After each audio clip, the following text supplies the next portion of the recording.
பேரும் அல்லும்படி 6 முதல் 60% வரை ஆடி தள்ளுபடியுடன் சூப்பர் சரவணா ஸ்டோர்ஸ், சென்னை, மதுரை, கோவை. விஜய் வந்தாரு, எந்த கொள்கையும் தத்துவம் கோட்பாடு எதுவுமே ஆட்சியை பிடிச்சாச்சு. கவர்ச்சி அரசியல் முழுக்க முழுக்க விஜய் பண்றது 100% கவர்ச்சி அரசியல். அந்த கவர்ச்சி அரசியல் ஈக்குவலா ஒரு நபர் வேணும். அது யாரா இருப்பாங்கன்னு வரும்போது பாத்தீங்கன்னா இங்க கை கொடுக்க வர்றது யாருன்னு கேட்டீங்கன்னா தனுஷ். இப்போ இவ்வளவு நாளா இல்லாம தனுஷ்கே இந்த முயற்சி. தனுஷ்லாம் பாத்தீங்கன்னா என்னன்னா ஆட்சி பிடிப்புன்றதுல விட நான் ஒரு ஸ்ட்ரென்த் காமிச்சிட்டேன்னா. இப்போ இந்த விஷயத்துல ரஜினி அவர்கள் நிலைப்பாடு என்ன வரும்? தலைவர் அவர்களே விஜய் கிட்ட நான் போன்ல பேசிட்டு சொல்ற அளவுக்கு இன்னைக்கு ஆயிடுச்சு. இல்லைன்னா நெகட்டிவ் ப்ரோமோட் பண்றாங்க. ரஜினிகாந்த் அவர்கள் அசிங்கப்படுறத, அவமானப்படுறத தனுஷ் அவர்களால் ஏத்துக்க முடியாது. ஒரு கொடியை இப்ப அறிவிச்சதுக்கு காரணமே என்னன்னா விஜய்க்கு எதிராக தான். அரசியல் செய்திகளை வெறும் செய்திகளாக மட்டுமல்லாமல் அதன் பல்வேறு கோணங்களை மக்களிடம் தொடர்ந்து எடுத்துச் செல்லும் நமது நியூஸ் ஃபோக்கஸ் தமிழ் சேனலை மறக்காம சப்ஸ்கிரைப் செய்து இணைந்திருங்கள்.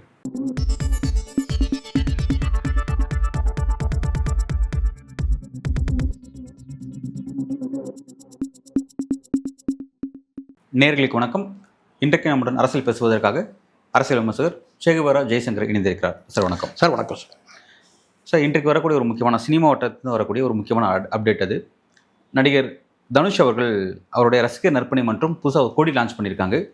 வெள்ளை, சிகப்பு அப்படின்ற மாதிரி இருக்குது. அப்புறம் நட்சத்திரம் இருக்குது. அதில் நடுவில் தனுஷ் இருக்கிறாரு. இது ரசிகர் நற்பணி கொடின்னு சொல்கிறாங்க. ஆனால் அது மட்டும் கிடையாது, இது அரசியலோட இணைச்சி பேசப்படக்கூடிய டாக் நம்ம போயிட்டுருக்கு. நீங்கள் இதை எப்படி பார்க்குறீங்க? வரலாம், நாளைக்கு அரசியல் கட்சியாக மாறலாம். விஜய் அவர்கள் கிட்டத்தட்ட அப்படி தானே பண்ணார். அப்படியே நீங்கள் பார்த்தீங்கன்னா விஜய் மக்கள் இயக்கம் அப்படி தான் இருந்துச்சு. விஜய் மக்கள் இயக்கமே 2 இருக்குது சார். ஒன்று எஸ்ஏசி, அதுக்கப்புறம் அவர் கொண்டு வந்தது, அதை கலைச்சிட்டு கொண்டு வந்தார். அந்த மக்கள் இயக்கத்தோட கொடியும் அப்படி தானே இருந்தது. இது நாளைக்கு இதுதான் முதல் அஸ்திவாரம் சார். இது காலப்போக்கில் அடுத்த கட்டமாக இந்த மக்கள் இயக்கம் அரசியல் கட்சியாக கூட மாறலாம். இப்போது எம்ஜிஆர் அவர்கள் தனியாக அவர் எதுவும் மன்றம் வச்சுக்கவே இல்லை. திராவிட இயக்கத்தோடு இருந்தார். அவர் அந்த ஃபேன் பேஸை வச்சுக்கிட்டு அதே சமயத்தில் கட்சி விட்டு வெளியே வரும்போது பார்த்தீங்கன்னா ஒரு பெரிய கூட்டமே அவர் பின்னாடி வந்துச்சு. தலைவர்கள் கூட்டமே இருந்துச்சு. அது ரசிகர்கள் அப்படியே விஜயகாந்தும் கிட்டத்தட்ட அப்படி தான் பண்ணார். இதுக்கு இடையில் பல நடிகர்கள் போனாங்க. உங்களுக்கு தெரியும், அவங்களாம் ஃபேன் பேஸ் இல்லாத நடிகர்கள். அது நம்ம ஒத்துக்கணும். முதல்ல எம்ஜிஆருக்கு பிறகு விஜயகாந்துக்கு ஃபேன் பேஸ் இருக்குது. மற்ற நடிகர்கள் வந்தாங்கன்னா டி ராஜேந்தருக்கோ, பாக்கியராஜுக்கோ, சரத்குமாருக்கோ இவங்களாம் ஃபேன் பேஸ் இல்லை. சரி, கமலஹாசனுக்கு ஃபேன் பேஸ் இருக்கேன்னு சொல்லலாம். ஆனால் கமலஹாசன் பார்த்தீங்கன்னா எப்போவுமே அரசியல் படுத்தவே இல்லை. அவருடைய என்ன பண்ணார்னா நல்வழிப்படுத்தினார். நற்பணி மன்றம், அதாவது என்ன கேட்டால் ரசிகர் மன்றத்தை நற்பணி மன்றம் மாற்றின ஒரே நடிகர் யாருன்னா அது கமலஹாசன் தான். ஆனாலும் அவர் அரசியல் படுத்தலை. ஆனால் விஜயகாந்த் பார்த்தீங்கன்னா அரசியல் படுத்தினார். அவருடைய நடவடிக்கைகள் அத்தனையும் பார்த்தீங்கன்னா அவர் மக்களுக்கு சேவை செய்கிறதா இருந்தாலும் சரி, எல்லாமே அரசியல் படுத்திட்டே வந்தார். அப்புறம் ஒரு கட்டத்தில் அந்த ஃபேன் பேஸோடு வந்துட்டார். அன்றைக்கி பெரிய அளவு திராவிட இயக்க தலைவர் இந்த கூப்பா கிருஷ்ணன் போன்ற ஒரு சிலர் தான் சப்போர்ட் பண்ணாங்க. இந்த பண்டுடி ராமச்சந்திரன் இவங்களாம் வந்தாங்களே தவிர பெருசாக ஆதரவு கிடையாது. முழுக்கமும் சினிமாலும் தான் ஆதரவு கிடையாது. முழுக்க ரசிகர்களே கொண்டு வந்தார். அந்த படைபலத்தோடு வந்தார். ஆனாலும் அவர் அடுத்தடுத்து வீழ்ச்சி எதனாலும் கேட்டிங்கன்னா அவருடைய நிலைப்பாடு. மீண்டும் கூட்டணிக்கு போனார். மாறி மாறி இல்லை, ஒரு கூட்டணிக்கு போனார். அடுத்த கூட்டணிக்கு போகிறதுக்குள்ளே அதுக்குள்ளே மக்கள் நல கூட்டணி போனார். வீழ்ச்சி அடைஞ்சார். உடல்நிலை சரியில்லாமல் போயிடுச்சு. ஆனால் விஜய் வந்தார், எந்த கொள்கையும் தத்துவம் கோட்பாடு எதுவுமே கிடையாது. இந்த நிமிடம் கூட கிடையாது. ஆட்சியே பிடிச்சாச்சு, எதுவுமே கிடையாது. ஆனால் ஜெயிச்சாச்சு, முதலமைச்சர். இந்த ஆசை எல்லாருக்கும் இருக்குது. ஃபேன் பேஸ் இருந்தாலே போதும். கொள்கை வேணாம், தத்துவம் வேணாம், கோட்பாடு வேணாம், சித்தாந்தம் எதுவுமே வேண்டாம். ஃபேன் பேஸ் இருக்கா, அவ்வளோதான். இப்போ ஒருத்தர் டேஸ்ட் பண்ணிட்டாரு அதிகாரத்தை ஏதோ ஒரு வகையில்.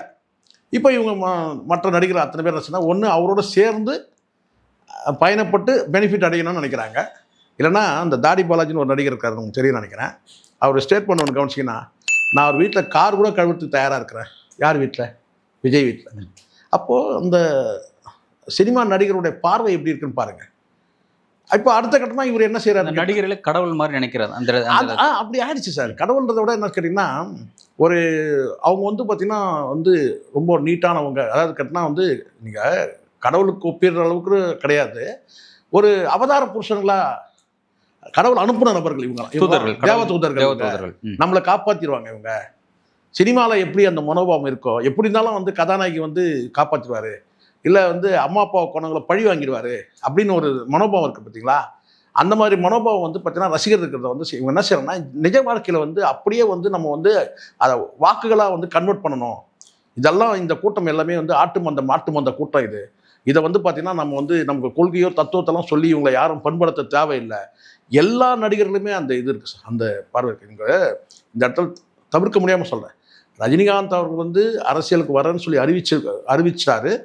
மேடையை சொல்லிட்டாரு, நான் 21 ரேஸில் நம்மளும் இருக்கிறோம்னு சொல்லிட்டாரு எல்லாமே. ஆனால் மேடையில் வந்து நின்ற போது அவரை வந்து அங்கே வந்து பார்த்தீங்கன்னா அவரை சுற்றி வந்தாங்க பார்த்தீங்களா, அவர்கிட்ட வணக்கம் சொல்கிறவங்க, சரி இந்த கிஃப்ட்டு கொடுக்குறவங்க, இல்லை ஏதோ ஒன்று ஆசீர்வாதம் வாங்குறவங்க, அந்த கூட்டத்தை பார்க்கும்போதே நீங்கள் புரிஞ்சுட்டுருக்கலாம் இவங்க வந்து அரசியல் படுத்தலை. அங்கே யாருமே என்னை கேட்டால் வந்து அது அதாவது எம்ஜிஆருக்கு பிறகு வந்த யாருமே அரசியல் படுத்தலை. விஜயகாந்த் அவர்கள் என்ன செஞ்சாருன்னா அரசியல் படுத்தலை.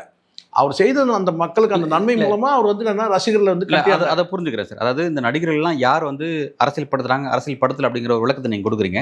இப்போ என்னோட கேள்வி என்னன்னா, இப்போ தனுஷ் அவர்களுக்கு அந்த இன்டென்ஷன் எங்கேருந்து வருது? இப்போ வந்து நம்மளும் இந்த இடத்துக்கு வருவோம் அப்படின்ட்டு நான் இதை எப்படி திரும்ப பார்க்குறேன் சார், ஸ்டெப் பை ஸ்டெப்பாக நான் பார்க்குறேன். விஜய் அவர்கள் வெற்றி பெற மாட்டார், உங்களுக்கு தெரியும் எக்ஸிட் போலிங் எல்லாமே நெகட்டிவாக இருந்துச்சு, வெற்றி பெற ஆனால் வெற்றி பெற்றுட்டார். அதுக்கப்புறம் கவர்மெண்ட் ஃபார்ம் பண்ண மாட்டார், அவருக்கு மெஜாரிட்டி கிடைக்கல, கவர்மெண்ட் ஃபார்ம் பண்ணிட்டார். அதுக்கப்புறம் வந்து இப்போ வந்து பார்த்தீங்கன்னா நடக்கிற இந்த 2 மாதத்தில் நடக்கிற விஷயங்களும் தெரியும். இப்போ இந்த சுச்சுவேஷன் இந்த 2 மாதத்துக்குள்ளே என்ன நடந்தது மாற்றங்கள் பாருங்கள். திடீர்னு அண்ணாமலை வந்து கட்சியை விட்டு விலைக்கு வந்து தனி கட்சி தொடங்குறாரு. தொடங்கும் போதே என்ன சொன்னார், ரஜினிகாந்தை எடுக்கிறார். முதல் பேச்சு, ஃபர்ஸ்ட் பேச்சு, அதான் நீங்கள் ரொம்ப இந்த காணொலி பார்க்குற அத்தனை பேர் புரிஞ்சுக்கணும். முதல் வார்த்தையே என்ன சார், ரஜினிகாந்த் இருந்து ஆரம்பிக்கிறார்.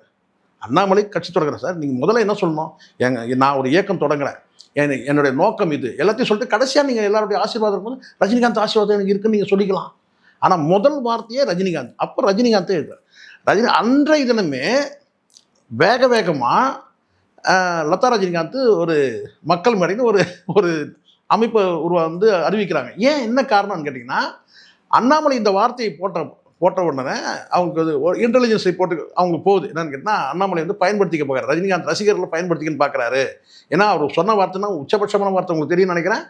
ரஜினிகாந்த் அவர்களே என்ன கூப்பிட்டாரு, நீங்கள் வாங்கன்னு சொல்லி என்ன கூப்பிட்டாரு அப்படின்னு சொல்லும்போது அப்போ என்ன அதனுடைய அர்த்தம் என்ன ஆகுதுன்னு கேட்டிங்கன்னா, பார்த்தீங்களா நான் எவ்வளோ பெரிய ஆள் ரஜினிகாந்த், அப்போ ரஜினிகாந்த் ரசிகர்லாம் நீங்கள் எங்கிட்ட வாங்க அப்படின்ற மாதிரி பொருள் படுற மாதிரி ஆயிடுது. அப்போ அந்த இடத்துல இந்த அம்மா மக்கள் மடின்னு அறிவிச்சுட்டு அதோட ஒரு வேலை பண்ணுறாங்க. அவங்க என்னன்னாக்கா, இது நீண்ட காலமாக இந்த அமைப்பு இருக்குது, நீங்கள் பாண்டியோட கொடுத்த நேர்காணல் பார்த்துருப்பீங்கன்னு நினைக்கிறேன். நீண்ட காலமாக இந்த அமைப்பு இருக்குது, அந்த அமைப்பு செயல்பட்டு தான் இருக்குது. சரி, நீங்கள் என்ன செய்ய போகிறீங்க, இது வரைக்கும் நீங்கள் என்ன செஞ்சுருக்கீங்க, என்ன செய்ய போகிறீங்கன்னா பதிலே இல்லை, பதிலே சொல்ல முடியல. நாங்கள் குறிப்பிட்ட எதையும் நாங்கள் லெட்ஜர் போட்டு நாங்கள் எழுதி வைக்கல, நோட் பண்ணலன்னு சொல்கிறாங்க. இது எல்லாருமே தெரியும். ரஜினிகாந்தை வந்து அந்த அம்மாவை போட்டு, ரஜினிகாந்த் நல்ல மனிதர் நான் இல்லைன்னு சொல்லலை, ஒரு பண்புள்ள மனிதர், ரொம்ப மனிதநேயம் உள்ள மனிதர், நம்ம அதெல்லாம் ஒத்துக்கலாம். ஆனால் லதா ரஜினிகாந்த் யாருன்னு தெரியும். ஆசிரமம் ஸ்கூலை கட்டிட்டு வந்து பார்த்தீங்கன்னா அவங்க வந்து அந்த எம்ப்ளாய்க்கு சம்பளம் கொடுக்க முடியாமல் நடந்ததெல்லாம் தெரியும். ஸோ அதனால் அவங்க வந்து ஒரு மக்கள் மேடைன்னு ஒரு அமைப்பு வச்சுருக்கிறேன், நான் மக்களுக்கு தொண்டு செய்யணும்னு சொன்னால் யாரும் நம்ப மாட்டாங்க. அப்போ எதுக்காக இதை பண்ணாங்கன்னா, ரஜினிகாந்த் ரசிகர்கள் அத்தனை பேரும் வந்து பார்த்தீங்கன்னா அண்ணாமலை பக்கம் போயிடக்கூடாது. அதுக்கு பிறகு ஏதோ ஒரு டிஸ்கஷன் நடந்து தான் இப்போ வந்து ரஜினிகாந்தோடைய தோற்றத்துடைய பேரன்கள்லாம் இருக்கிறாங்க. எதிர்காலத்தில் வந்து அவங்க சினிமாவில் வந்து ஜெயிக்கணுன்ற எண்ணம் இருக்குது. ஆனாலும் இடைப்பட்ட காலத்தில் வந்து பார்த்தீங்கன்னா உடனே வந்து நாளைக்கு சினிமாவில் வந்து ஜெயிச்சு நாளைக்கெல்லாம் வந்து பார்த்தீங்கன்னா வந்து அந்த மன்றத்தை வந்து நடத்த முடியாது. உடனே தாத்தாவுடைய வந்து திரையுலக வாரிசை வந்துட முடியாது. ஒரே நாள் ஓவர் நைட்டும் நடக்காது. இதெல்லாம் அந்த அதிசயங்கள்லாம் மாயாஜலத்திலாம் நடத்த முடியாது. அப்போ தனுஷ் என்ன செய்யறதுன்னா, தனுஷ் கிட்ட ஒரு ரசிகர் பட்டாளம் இருக்குது, மிகப்பெரிய ரசிகர் பட்டாளம் இருக்குது. அப்போ அந்த ரசிகரில் வந்து அப்படியே வந்து ஒரு அரசியல் கட்சி கொண்டு வரணும். அரசியல் படுத்த நினைக்கிறேன்னா இந்நேரம் வந்து பார்த்தீங்கன்னா இது வரைக்கும் எந்த ஒரு மக்கள் தொண்டும் தனுஷ் ரசிகர்கள் செஞ்சதில்லை. முந்தைய தினம் சார் உங்ககிட்ட தான் இதை சொல்கிறதுக்கு எனக்கு வாய்ப்பு இருக்குது. நான் வந்து அந்த பிரசாத் ஸ்டுடியோ கிட்ட வரேன், அதுக்கு முன்னாடி அந்த ரோட்டில் அருணாச்சலம் ரோட்டில் வர டி நகர், திடீர்னு வந்து பார்க்குறேன் ஒரு பெரிய கியூ சார். அது பெரிய இந்த வீடியோ சொல்கிற பேசுறதுக்கு காரணமே அதுதான். ஏன்னா தமிழ்நாடு முழுவதும் இருக்க மக்களுக்கு தெரியாதுல்ல, இந்தியா முழுவதும் தெரியாதுல்ல, அதை நான் இங்கே பதிவு பண்ணுறேன். பெரிய கியூ இருந்துச்சு அருணாச்சலம் ரோட்டில், வடபழனியில், ஏபிஎம் ஸ்டுடியோ எதிர்க்க இந்த ரோட்டில் ஒரு பெரிய கியூ. நானும் சரி எதுக்கு இந்த கியூ நிற்குதுங்க, எல்லாரும் கையில் வந்து தட்டில் வந்து சாப்பாடு பிரியாணி ஏதோ ஒன்று வச்சுட்டு பிரிஞ்சி ஏதோ வச்சுட்டு நிற்கிறாங்க. அப்படியே சரி அந்த கியூ நான் தாண்டி அப்படியே போகும்போது பார்க்குறேன் ஒரு பந்தல் கிட்ட இருக்கு. பந்தலில் என்ன இருக்குன்னு பார்த்தீங்கன்னா தனுஷோட போட்டோ வச்சுட்டு இருக்கு. சரி தனுஷுக்கு வந்து பிறந்தநாள் கூட எதுவுமே இல்லையே, எதுவுமே இல்லை. நேற்று மதியம் நடந்த விஷயம் நான் சொல்கிறேன். இதை ஓகே, எதுவுமே இல்லையே, எந்த நிகழ்வும் கிடையாது. எதுக்கு இது வந்து இவ்வளோ பெரிய வந்து கியூ நிற்குது, சாப்பாடுலாம் போடுறாங்க, எதுக்கு போடுறாங்க பெரிய கியூனா? அதுக்கப்புறம் நான் யோசனை பண்ணிட்டே போகிறேன்னு கேட்டால் அதுக்கப்புறம் பிறந்தநாள் கிடையாது, எதுவும் படம் ரிலீஸ் ஆகல. ஏதாவது படம் ரிலீஸ் ஆனால் கூட சொல்லலாம், ரிலீஸ் ஆச்சு சொல்லலாம். இப்போ இந்த அறிவிப்பு வந்த பிறகு நான் பார்க்குறேன், நேற்றைய தினம் அது எல்லாமே வந்து இருக்க ட்விட்டரில் ட்ரோல் ஆகுது. எங்கேயோ ஒரு 100 பேருக்கு சாப்பாடு போட்டுட்டு, இந்த மக்களுக்கு பட்டினியில் இருக்கிறவங்களுக்கு வந்து சாப்பாடை போட்டுட்டு இப்படி ஒரு கட்சியோட அறிவிப்பு வரும் நான் எதிர்பார்க்க. இப்போ நான் அந்த அறிவிப்பு வந்த பிறகு தான் ஸ்ட்ரைக் ஆகுதுன்னு கேட்டேன். ஓ நேற்று தினம் எதுக்கு அந்த அவ்வளோ பெரிய கூட்டம்னா? ஸோ இந்த மாதிரி இப்போ என்ன சொன்னீங்க நீங்கள் கேட்டிங்கன்னா சொல்லி கேட்டிங்கன்னா அவர் ஏற்கனவே மக்கள் நல பணிலாம் செஞ்சுருக்கிறாருங்க. என்ன செஞ்சுருக்காரு? ஒரு 100 பேருக்கு சாப்பாடு போட்டார். அதுக்கான காரணமா அது பார்த்தீங்களா எப்படி இருக்கு? சோறு போடுறவங்கலாம் வந்து அது ஒரு தகுதி சார். சோறு போட்டாங்க. இப்போ முதல்ல ஒரு விஷயம் கிளியர் பண்ணோம் சார். முதல்ல பெரிய கன்ஃபியூஷன் இருக்கீங்க. தொண்டுனா என்ன, சேவைனா என்ன? இதெல்லாம் நீங்கள் மக்கள் தொண்டு சார். இதெல்லாம் நீங்கள் வந்து சாப்பாடு போடுறீங்கன்னு சொன்னால் உங்களை பிறந்தநாளுக்கு எவ்வளோ பேர் செய்கிறாங்க சார். நம்மலாம் சொல்கிறதே கிடையாது சார். பிள்ளைகள் பிறந்தநாளுக்கு ஏதோ ஒரு கேட்டால் ஒரு ஆதரவற்றோர் இல்லத்துக்கு போகிறோம், ஒரு 500 200 பேர் 100 பேருக்கு ஏதோ நம்ம நம்மளாம் முடிஞ்சு செஞ்சு போகிறோம். அதெல்லாம் வெளியிலே தெரியாது சார். அது தெரியாமல் செய்கிறதா சார் தொண்டு. மக்கள் சேவைனா நீங்கள் அதிகாரத்தில் வந்து நீங்கள் செய்யணும். களத்தில் இறங்கி பார்த்தினா இப்போ மின்சாரம் இல்லை, தடைப்பட்டிருக்கு, அரசாங்கத்தை எதிர்த்து கேள்வி கேட்கணும், ரோட்டில் உட்காரணும், குழாயில் தண்ணி வரல, ரோட்டில் உட்காரணும், மக்களுக்காக தண்ணி வரலன்னு கேட்கணும். இல்லை சார், இப்போ விஜய் அவர்கள் அந்த மாதிரி எங்கேயும் உட்காந்து மக்களை கஷ்டப்பட்டு அந்த மாதிரி வரல. அப்படி இருக்கும்போது நான் ஏன் அப்படி வரணும்? நானும் இந்த மாதிரி விஜய் ஸ்டைலில் வந்துட்டு போகிறேன். கரெக்டாக கேட்டிங்க. இதுதான் இப்போ நீங்கள் சொன்னது தாங்க இருக்கு. ஏன் அதெல்லாம் எதுக்கு பண்ணணும்? அதுக்கு தான் அவங்க இருக்கிறாங்கல்ல, மற்றவங்க இருக்கிறாங்கல்ல, அவங்க பண்ணதே நாங்கள் பண்ணணுமா? நாங்கள் வித்தியாசமாக இருக்கோம். நாங்களாம் யார்? அவங்களாம் யார்? இதுக்கு இவர் பண்ணுவார், திமுக இருக்கிற கட்சிக்காரங்க பண்ணிட்டு போவாங்க. அவங்க தான் கொள்கை சித்தாந்தம். இங்கே 2 இருக்குது சார். திராவிட இயக்கங்கள் கொள்கை சித்தாந்தம் தத்துவங்களால் வந்தவங்க. பெரியாருடைய தத்துவங்கள், அண்ணாவுடைய தத்துவங்கள், இப்படி கொள்கை கோட்பாடு. அடுத்தது தமிழ் தேசியர்கள் கேட்டால் சீமானுடைய தத்துவங்கள், கொள்கை கோட்பாடு இதில் வருது. இந்த அவங்கெல்லாம் வந்து பார்த்தீங்கன்னா இவங்க பார்வைக்கு அப்படின்னு கேட்டால் அவங்கெல்லாம் சாதாரண அரசியல், அதாவது கட்சி தலைவருங்க. நாங்களாம் யார்? விஜய் யார்? நாங்கள் யார்? நாங்களாம் தேவ தூதர்கள். சரி, இப்போ அந்த மனோபாவம் இருக்குது. இல்லை, அந்த அவங்களோட மனோபாவத்தை நான் புரிஞ்சுக்கிறேன். இப்போ நான் என்ன விஷயம் கேட்குறேன்னா, இப்போ இவ்வளோ நாளாக இல்லாமல் தனுஷ்கே வந்து இந்த முயற்சி இது வந்து நீண்ட காலமாக அவருக்குள்ளே இருந்துச்சா, அல்லது இப்போ ஏதாவது காட்சிகளை பார்த்து அவருக்கு தோணுதா? இல்லை இது கூட இன்னொரு கேள்வி வச்சுறேன் நான். இப்போ இடையில வந்து சூர்யாவோட ரசிகர் மன்றத்துலேருந்து ஒரு வாய்ஸ் வந்துச்சு, அரசியல் என்ட்ரி கொடுக்க போறாருன்னு வந்துச்சு. அப்புறம் வந்து ஸ்டேட்மெண்ட் மாற்றிக்கிட்டாங்க. இப்போ இந்த மாதிரி தொடர்ச்சி வந்து வருது. முதல்ல இப்படி ஒரு விஷயம் சொல்லிடுறேன் பாருங்க. ஃபர்ஸ்ட் பாயிண்ட் என்னன்னா, சூர்யா தரப்புல வந்து ரசிகர்கள் தான் அதை அறிவிச்சாங்க. உடனே சூர்யா வந்து ஸ்டேட்மெண்ட் கொடுத்துட்டாரு, நான் வந்து அரசியலுக்கு வரலன்னு ஸ்டேட்மெண்ட் கொடுத்துட்டாரு. ஆனால் இது வந்து பார்த்தீங்கன்னா இவர் அரசியலுக்கு வரல சொல்ல கொடி அறிவிச்சிருக்காருனால இது ஆரம்ப புள்ளி தான். கொடின்னு ஒன்று அறிவிச்சிட்டால அது அரசியல் கட்சியாக நாளைக்கு மாறும். அதுதான் உண்மை. எப்படி வந்து விஜயகாந்த் வந்து தீப்பந்தம் வச்சு ஒரு கொடியை வந்து ஃப்ளாகை வந்து ஆயிஸ்ட் பண்ணாரு.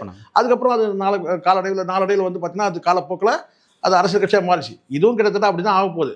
விஜய் எப்படி தொடங்கினாரோ அதே மாதிரி தான் இவரும் தொடங்குறாரு. இப்போ நமக்கு பிரச்சனை என்னன்னு கேட்டால், பொதுவாகவே முன்னாடிலாம் ஒரு அரசியல் கட்சி ஆரம்பித்தாங்கன்னா கூட பார்த்தீங்கன்னா ஆட்சியை பிடிக்கணுன்ற அந்த வேட்கை இருக்கும். இப்போ அப்படி இல்லை சார். ஒரு அரசியல் கட்சி தொடங்கி ஒரு 2 சீட்டு 4 சீட்டு வாங்குற அளவுக்கு ஒரு பரவலாக ஒரு குறிப்பிட்ட ஒரு மாவட்டத்தில் ஒரு குறிப்பிட்ட தொகுதியில் ஜெயிக்கணும். இந்த சுயேட்சையை தாண்டி தமிழ்நாடு முழுவதும் ஒரு பர்சன்டேஜ், ஒரு 1% 2% வாங்கினா கூட பார்த்தீங்கன்னா பெரிய கட்சிகளோட நம்ம டீல் பேச முடியும். அந்த மனோபாவத்துக்கு இன்றைக்கி பல அரசியல் கட்சி இருக்குது, உங்களுக்கு தெரியும். ஓகே, பல உதிரி கட்சிகள், நிறைய உதிரி கட்சிகள் இருக்குது. காரணம் என்னென்னா, ஒரு மாவட்டத்தை செல்வாக்கு நீங்கள் வச்சுக்கிட்டனால போதும். ஒரு 4 தொகுதியில் வச்சுட்டா கூட பார்த்தீங்கன்னா தமிழ்நாடு முழுவதும் வந்து பார்த்தீங்கன்னா வந்து ஒரு சீனை ஓட்டிட்டு அது ஒரு பெரிய கட்சியோட டீல் வைக்கலாம். இப்போ இந்த நடிகர்கள்லாம் என்ன நினைக்கிறாங்க தெரியுமா சார்? இன்றைக்கி ஏன் வந்து விஜய் வந்து 2 சந்தர்ப்பத்தை விஜயோட போய் சேர்ந்துடணும். ஒன்று அரசியல் கட்சி தொடங்கும் போது சேர்ந்துருக்கணும், அல்லது கரூரில் நெருக்கடியில் போய் சேர்ந்துருக்கணும். அப்போ சேரல. இப்போ வந்து அதிகாரத்தில் வந்த பிறகு எல்லாரும் போய் ஒட்டிக்கிறதுக்கு பார்க்குறாங்க. காரணம் கேட்டால் ஏதாவது ஒரு பதவி கிடைக்கும்ன்ற நோக்கம் ஒன்று இருக்குது நடிகர்களுக்கு. ஒன்று இன்னொரு விஷயம் என்னன்னு கேட்டால், இப்போ இது போன்ற அரசியல் கட்சி இப்போ இருக்க இந்த தனுஷ், இன்னும் கூட சில கட்சிகள் இருக்கலாம். பட் தனுஷ்லாம் வந்து பார்த்தீங்கன்னா என்னென்னா, ஆட்சி பிடிப்புன்றதில் விட நான் ஒரு ஸ்ட்ரென்த்து காமிச்சிட்டேன்னா, இப்போ தேமுதிகவுக்கு எதுக்கு சார் இவ்வளோ சீட்டு கொடுத்தாங்க? எவ்வளோ பர்சன்டேஜ்னு கிடையாது சார். அப்போ 8 சீட்டு கொடுக்குறாங்க, 10 சீட்டு கொடுக்குறாங்க, 10 சீட்டு கொடுக்குறாங்க. அதோட சேர்ந்து தொகையும் வருது, அது கொடுக்குறாங்க. அதை நம்ம பார்க்கல. ஆனால் இது வழக்கமாக நடக்கிறது தான். அந்த மாதிரி பேசியிருக்காங்க ஒரு தடவை பேசும்போது. அப்போது இவங்களுக்கு இந்த நடிகர்கள்லாம் என்ன ஆகுதுன்னு கேட்டிங்கன்னா, நான் ஒரு பெரிய ஸ்ட்ரென்த் வச்சுருக்கேன். என்கிட்ட மட்டும் இல்லை, எங்கள் மாமனார்கிட்ட ஸ்ட்ரென்த் இருக்குது. எக்ஸ்ன்னு ஒன்றா போட்டுங்க, எக்ஸ் மாமனார்கிட்டையும் ஒரு ஸ்ட்ரென்த் இருக்குது. அப்போ அதையா வந்து வீணாக்கணும். இங்கே நீங்கள் உறவுகள் வந்து விடுபட்டு போயிருக்கலாம் சார், நம்ம டீப்பாக அதுக்குள்ளே போக முடியாது. ஆனாலும் வந்து பார்த்தீங்கன்னா உறவுகள் போனால் கூட பார்த்தீங்கன்னா ரத்த சம்பந்தமான உறவுகள் தொடருது இல்லை. இப்போ தனுஷோட மகன்கள் இருக்காங்கல்ல. இப்போ இந்த விஷயத்தில் ரஜினி அவர்கள் நிலைப்பாடு என்னவா இருக்கும்? இப்போ தனுஷோட இந்த முயற்சியில் கண்டிப்பாக நீங்கள், நான் சொல்கிறேன் சார், இது எழுதி வந்து இப்போ கட்சியில் ஆதவ வச்சு நான் பேசுகிற மாதிரி நம்ம பேசுகிறோம், எழுதி வச்சுங்கன்ட்டு அந்த வார்த்தை சொல்லக்கூடாது. நீங்கள் வேணால் பாருங்கள், கண்டிப்பாக ரஜினிகாந்த் அவர் வந்து தனுஷ்க்கு வந்து ஆதரவு தருவார். காரணம் என்னன்னு எதுக்காக சொல்கிறேன்னா, ரொம்பவே வந்து விஜய் ரசிகர்களால் வந்து காயப்படுறாரு ரஜினிகாந்த் தொடர்ச்சியாக. சமீபத்தில் விஷ்ணு விஷால் பேசுறது ஒன்று பெரிய ட்ரோல் ஆச்சு, உங்களுக்கு தெரியும் நினைக்கிறேன். தலைவர்னா ரஜினி சொல்கிறார், தலைவர் அவர்களே வந்து விஜய் கிட்ட நான் ஃபோனில் பேசிட்டேன்னு சொல்கிற அளவுக்கு இன்றைக்கி ஆயிடுச்சு. இல்லைன்னா நெகட்டிவ் ப்ரொமோட் பண்ணுறாங்கன்ட்டு. அப்போது ஜெயிலர் 2 படம் ரிலீஸ் ஆக போகுது. இன்னும் சில படங்களில் வந்து ரஜினிகாந்த் நடிக்கிறாரு. ஃபுல்லாகவே நெகட்டிவ் ப்ரொமோஷன் பண்ணக்கூடிய இடத்துல வந்து பார்த்தா அந்த ரூட் மாஃபியா இருக்குது, உங்களுக்கு தெரியும். நீங்கள் மாஃபியான்னு சொன்னால் நீங்கள் அனுமதிப்பீங்களான்னு தெரியல, ஆனால் நான் சொல்கிறேன். அப்போ என்ன ஆகுதுன்னா, இந்த இடத்துல வந்து பார்த்தீங்கன்னா வந்து ரஜினிகாந்த் வந்து காயப்பட்டிருக்கிறார். இது சத்தியமான உண்மை. விஜய் ரசிகர்கள் தான் அது காரணம். விஜய் ரசிகர்களால் காயப்பட்டிருக்காரு. காரணம் நீங்கள் பார்த்துருப்பீங்கன்னு நினைக்கிறேன். ஒரு கண்டக்டரோட தோளில் கை போட்டு போகிறாரு விஜய், உங்களுக்கு தெரியும். அந்த பேருந்துகள் இந்த துவக்க விழாவில் அது அந்த கண்டக்டர் இடத்துல வந்து ஏஐ மூலமாக வந்து பார்த்தீங்கன்னா ரஜினிகாந்த் குறித்து ஒரிஜினல் கண்டக்டர் சொல்லி போட்டு மீம்ஸை ரெடி பண்ணிட்டாங்க, ட்ரோல் பண்ணுறாங்க. ஓகே. அப்போ இந்த இடத்துல வந்து கேட்டால் ரஜினிகாந்த் அவர்கள் அசிங்கப்படுறத, அவமானப்படுறத தனுஷ் அவர்களால் ஏற்றுக்க முடியாது. 1000 பிரச்சனை இருந்த குடும்பத்தில் இதான் ரொம்ப ரொம்ப முக்கியமான பாயிண்ட். இப்போ தனுஷ் வந்து இந்த கட்சி, இந்த அரசியல், இந்த கொடியை வந்து, அந்த அரசியல் கொடியை, ஒரு கொடியை வந்து இப்போ அறிவித்ததுக்கு காரணமே என்னென்னா, இப்போ வந்து முழுக்க வந்து விஜய்க்கு எதிராக தான் நான் பார்க்குறேன். காரணம் என்னென்னா, ரஜினிகாந்த் அவர்கள் காயப்படுறாரு. அதை கடந்து நீண்ட காலமாக உங்களுக்கு தெரியும், சமீப காலமாக 2-3 வருடமாக உங்களுக்கு தெரியும் நினைக்கிறேன், தனுஷோட படம் தான் இட்லி கடை. அது டான் பிக்சர்ஸ் தான் வரும். டான் பிக்சர்ஸ் வேறு ஒன்றும் பெருசாக இருக்காது. ரெட் ஜெயண்ட்டுக்கு அவங்களுக்கு வந்து ஏதோ ஒரு இன்டர் லிங்க் இருக்குது. இது உண்மை. இது அப்போது இவருடைய சார்ந்து இருக்கிறது அத்தனையுமே யார், தனுஷ் சார்ந்து இருக்கிறது வந்து பார்த்தீங்கன்னா ரெட் ஜெயண்ட்டு, டான் பிக்சர்ஸ், இதை தான் சார்ந்திருக்கிறார். இப்படி ஒரு கணக்கு இருக்குது. அதுவும் குறிப்பாக உங்களுக்கு ஒரு இன்னொரு நினைவுபடுத்தும், இதுதான் நம்ம கிட்ட இருக்கிற பிரச்சனையே. நம்ம இதெல்லாம் மறக்கணும், இதெல்லாம் ஞாபகம் இருக்கும். இன்பன் உதயநிதி வந்து ரெட் ஜெயண்ட் பொறுப்பேற்கும் போது பார்த்தா ஃபஸ்ட்டு வார்த்தை சொன்னது வந்து பார்த்தா தனுஷ். அப்போது இதில் வந்து நீங்கள் கூட்டி கழித்து பார்த்தீங்கன்னா உங்களுக்கு தெரியும், ஒருவேளை எல்லாரும் எதிர்பார்த்துருந்தாங்க சிவகார்த்திகேயன் வந்து ஒரு அரசியல் கட்சி தொடங்கி அவர் வந்து டிஎம்கேக்கு சப்போர்ட் இருக்கலாம்.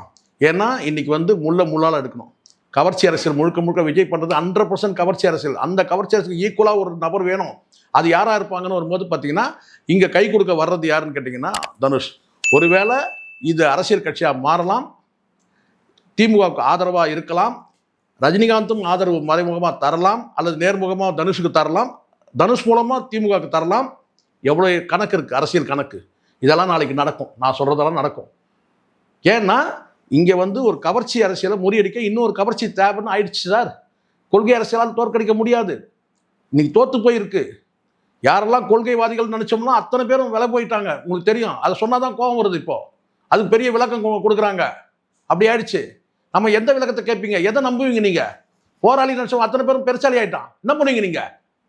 அப்போ வேறு வழி முள்ளால் எடுக்கணும், கவர்ச்சியால் வீழ்த்தணும். அதுக்கு தான் தயாராகி வருது தனுஷ். இது யாருமே எதிர்பார்க்காத இருக்கலாம். ஆனால் நான் ஓரளவுக்கு எதிர்பார்த்து ஒன்று சிவகார்த்திகேயன் இருக்கும். ஏன்னா பராசக்தி படம் வரும்போது அதுக்காக தான் கோபம் வந்து தயார் பண்ணாங்க. திமுக இந்த வேலை செய்வாங்க சார். ஆனால் கடந்த காலத்தில் அது எவ்வளோ தூரம் சக்ஸஸ் ஆச்சுன்னு தெரியாது. ஆனால் இப்போது சக்ஸஸ் ஏன்னு கேட்டிங்கன்னா கொள்கையால் வீழ்த்த முடியாது. விஜய் வந்து பார்த்தீங்கன்னா கொள்கை அரசியலால் வீழ்த்த முடியாது. அப்போ ஒரு கவர்ச்சி அரசியல் தேவை. உதயநிதி கிட்ட அந்த கவர்ச்சி இல்லை, தனுஷ்கிட்ட அந்த கவர்ச்சி இருக்குது, அந்த ஃபேன் பேஸ் இருக்குது. அதை பயன்படுத்திக்க பார்க்குறாங்க. ரஜினிகாந்த் சப்போர்ட் பண்ணுவார்.